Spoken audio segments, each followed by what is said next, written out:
La antigua tierra de Israel es un testimonio, una evidencia de la grandeza de lo que Dios hizo en ese país, un testimonio de la verdad de las palabras que encontramos en las páginas de la Biblia.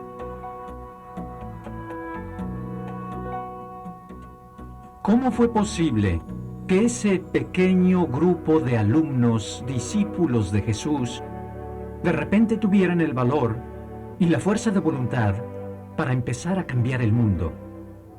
Creo que podemos encontrar la respuesta a esa pregunta en la fiesta judía del Shavuot o Pentecostés, como la llaman los cristianos, y creo que tuvo lugar en la escalinata sur del templo.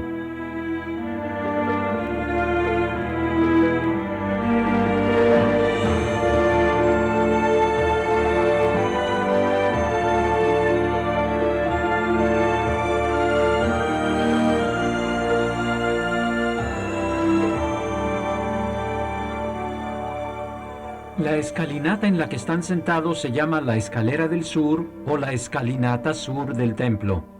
Estamos al sur de esa enorme plataforma del templo que Herodes el Grande había construido aquí, un lugar muy significativo. Se darán cuenta de lo mucho que esto significa para la tradición judía, pero también para la tradición cristiana.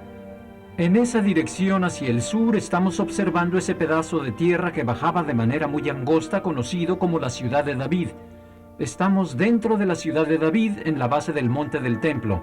Cada año llegaban aquí millones de peregrinos para las tres grandes festividades judías de la Pascua, Pentecostés y Sucot, o los tabernáculos en el otoño, y Herodes necesitaba una estructura tan grande como para albergar a esa cantidad de personas. Tal vez no porque Herodes fuera muy religioso, sino porque económicamente esto significaba que Herodes tendría grandes ingresos para su reino.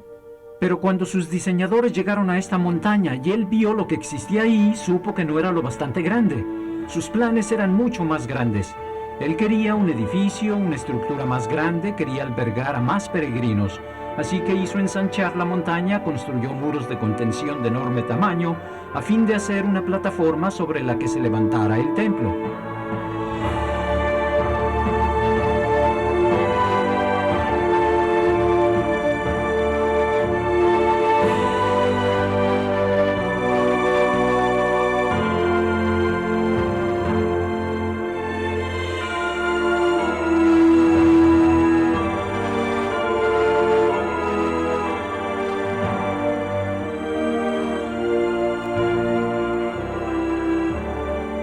Ahora bien, en este lugar en particular, dentro de la estructura del templo, hizo construir una inmensa escalinata en la que ustedes están sentados ahora.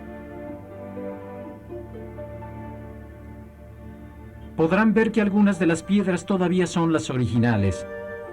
Y esta se convirtió en la entrada principal de la procesión de peregrinos que venían a Jerusalén para hacer oración en el templo.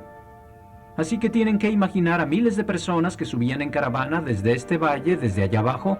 Algunos venían de Galilea, otros del sur, de Arad o de Laquís, y otros bajando por el camino desde Jericó, como lo hicimos nosotros. Y al llegar aquí se formaba una gran procesión que atravesaba aquellas puertas dobles y que de repente aparecía en el atrio de los gentiles frente a ese imponente templo de mármol, y luego participaba en la ceremonia religiosa para la fiesta que correspondía. La gente venía aquí por cientos de miles. Se dice que Herodes construyó esta plataforma de tal manera que no se podía subir por ella sin pensar en Dios. Noten que las gradas son de diferentes anchos. No es una escalinata donde uno puede fácilmente llegar a la cumbre. Y la idea era que así la gente tenía que detenerse algunas veces. Con ello se creaba cierto respeto para que no se pudiera simplemente correr hasta llegar a Dios. Tal vez por esa razón esta escalinata fue diseñada de esa manera. Esta escalinata también era conocida como la escalinata de enseñanza del rabí. Imagínense por qué. Multitudes de personas venían aquí siempre, y si un rabí tenía un mensaje en particular, este hacía que sus discípulos se sentaran en las gradas, algo parecido a lo que estamos haciendo. Y el rabí comenzaba a enseñar acerca de lo que sucedía allí, sobre algún otro tema teológico, a qué hora iba a ser el almuerzo, cualquier cosa. Y la gente podía sentarse y otros podían congregarse alrededor y escuchar. Podría ser que algunos de los discursos de Jesús fueron pronunciados aquí. Algunos creen que Jesús pronunció su discurso final, en el cual habló del fin del mundo en algún lugar cerca de esta escalinata. Pero la lección de fe que me gustaría compartir con ustedes viene desde una perspectiva un poco diferente. En mi opinión, nuestro cumplimiento cristiano de Pentecostés, como lo llamaríamos nosotros, sucedió en esta escalinata. Vayamos a la época de los primeros cristianos. Jesús había sido arrestado ahí en el huerto de Getsemaní, en la ladera del Monte de los Olivos, y llevado a la casa de Caifás, tal vez en la ciudad alta. Luego fue llevado a Pilato y de ahí a Herodes, después nuevamente a Pilato y finalmente fue crucificado. Había resucitado de entre los muertos y luego, después de un tiempo, subió aquí al Monte de los Olivos y en algún lugar en la cumbre de la colina de allá ascendió a los cielos. Así que se había ido. Los discípulos estaban solos otra vez, sin esa presencia de Dios en sus vidas, y preguntándose cómo era que ahora debían llevar su mensaje y su camino al resto del mundo, y de dónde habría de venir el poder, el valor y la energía para hacerlo. Regresaron a Jerusalén con gran gozo. Así que aquí viene ese grupo de discípulos bajando por la colina, emocionados, gozosos. Jesús había ascendido al cielo. Y la Biblia dice esto: y estaban siempre en el templo, alabando y bendiciendo a Dios. Aparentemente reconocieron que Jesús realmente era una continuación de lo que Dios había estado haciendo en la fe judía todo el tiempo. Así que vinieron aquí. La Biblia dice lo siguiente: cuando llegó el día de Pentecostés, 10 días después de la ascensión de Jesús, estaban todos unánimes juntos. La pregunta sería, ¿dónde estaban? Bueno, me gustaría sugerir, basándome en el hecho de que continuamente alababan a Dios en los atrios del templo, que es muy probable que ese lugar donde todos estaban juntos fuera este más que ningún otro. Y de repente vino del cielo un estruendo como de un viento recio que soplaba, el cual llenó toda la casa donde estaban sentados. Ahora bien, ¿cuál era la casa donde estaban sentados? En los escritos judíos a menudo se hace referencia al templo como a la casa. ¿Será posible que la casa donde estaban no era el aposento alto, ni la casa de los discípulos, sino que la casa donde estaban era el templo? Yo creo que sí, porque cuando ellos fueron llenos del Espíritu Santo, se les aparecieron lenguas repartidas como de fuego asentándose sobre cada uno de ellos, y fueron todos llenos del Espíritu Santo y comenzaron a hablar en otras lenguas según el Espíritu les daba que hablasen. Moraban entonces en Jerusalén judíos varones piadosos de todas las naciones bajo el cielo. Y hecho este estruendo, se juntó la multitud y estaban confusos porque cada uno le oía hablar en su propia lengua. La pregunta que les hago es esta: ¿cuál sería el lugar lógico para que esto pasara? ¿Dónde habría escuchado eso una multitud? ¿Dónde habría estado presente y congregada para entender lo que estaba pasando? Sugiero que este es el lugar. A la luz de ello, ustedes están muy cerca del lugar donde nació la Iglesia de Jesucristo. Con poder.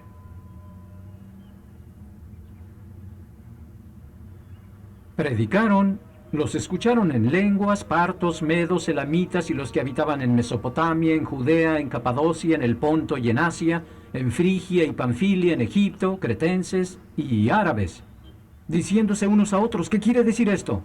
Mas otros burlándose decían: están llenos de mosto. Pedro, poniéndose en pie, alzó la voz diciendo: varones judíos y todos los que habitáis Jerusalén, esto os sea notorio y oíd mis palabras, porque estos no están ebrios como vosotros suponéis, puesto que es la hora tercera del día.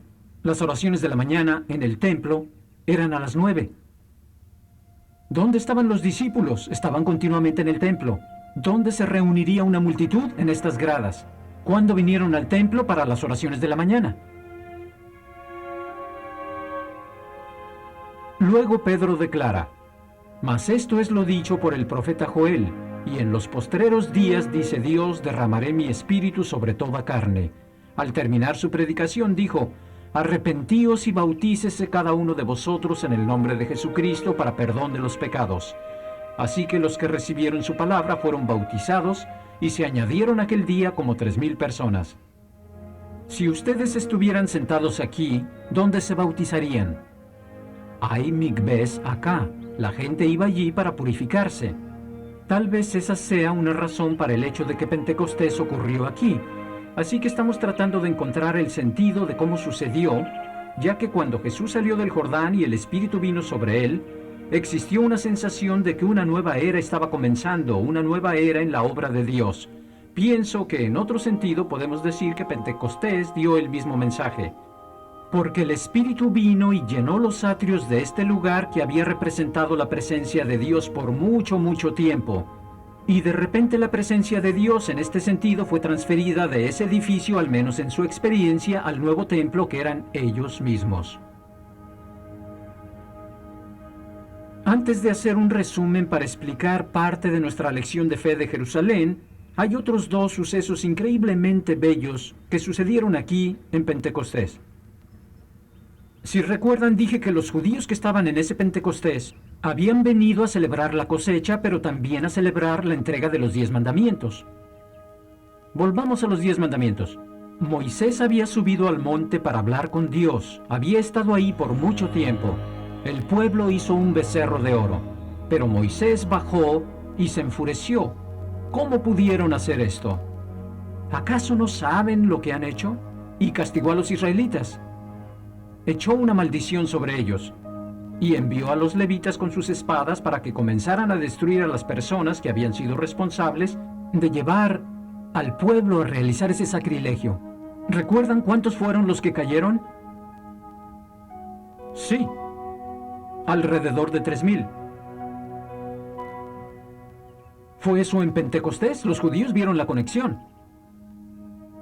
Si se fijan en la Biblia, la fecha tenía que estar cerca de Pentecostés, porque la Pascua había sido cuando ellos salieron de Egipto. Pero en la mente judía ellos celebran la llegada de los 10 mandamientos, y cuando los 10 mandamientos llegaron, 3,000 personas murieron por su incredulidad. Y ahora, más de 1200 años después, en el mismo día, el Espíritu Santo desciende y 3,000 personas vienen a la vida. Nosotros no creemos en un Dios de coincidencias. Este tipo de cosas no suceden por accidente.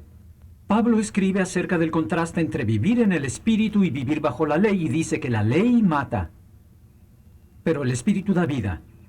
Imaginen a los discípulos contando a los que habían bautizado y diciendo: es increíble, son 3,000 personas. Pienso que fue la manera de Dios de poner su sello de aprobación a lo que sucedió aquí y decir: sí, este es el auténtico cumplimiento de mi Pentecostés. Esto es real. Es decir, me mudo de aquella casa a esta. Y desde ese momento la presencia de Dios vive en ustedes y en mí. ¿Qué significa que si Dios estaba presente aquí, ahora está presente aquí? En las 2 veces en que se habla de Pentecostés en el Antiguo Testamento, lo último en cuanto a cómo guardar esta fiesta es este aspecto. El Señor dijo: cuando ciegues la mies de tu tierra, no segarás hasta el último rincón de ella, ni espigarás tu tierra segada.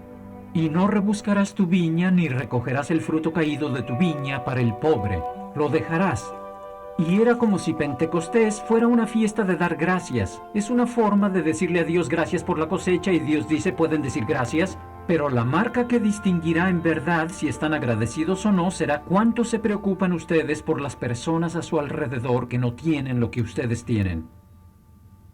Ahora avanzamos 1200 años y el Espíritu Santo desciende, llena a las personas, y aquella antigua fiesta de Moisés se cumple en la tradición cristiana de una manera nueva, con la presencia del Espíritu.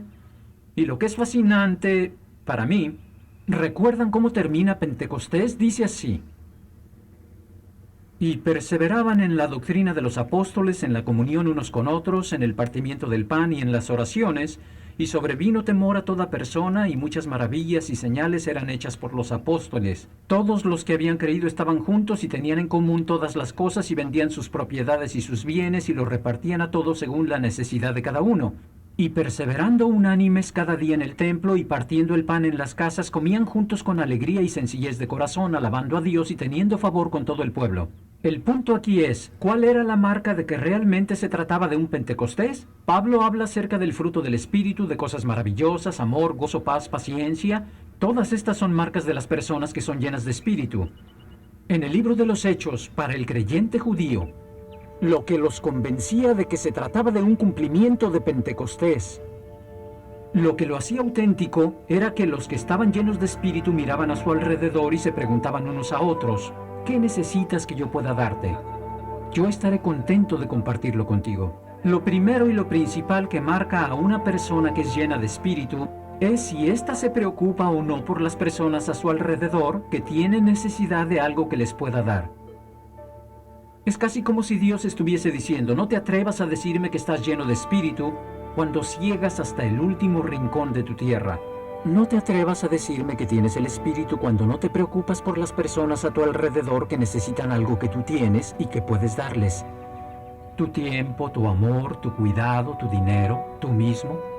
Seguimos a Jesús por todas partes, seguimos a Dios por todo el país y descubrimos que necesitamos hierro y conquistar nuestra cultura, descubrimos que eso significará una confrontación con las puertas del infierno, descubrimos el plan de batalla de Dios de entregarnos a nosotros mismos en vez de batallar con la espada, seguimos las pisadas de Jesús hasta aquí, pero el plan de batalla es este. La marca de ser llenos del Espíritu de Dios, de ser el nuevo templo conmovido por el poder de Dios y de estar llenos de su presencia, es la medida en que nos preocupamos por las personas que necesitan lo que Dios nos ha dado.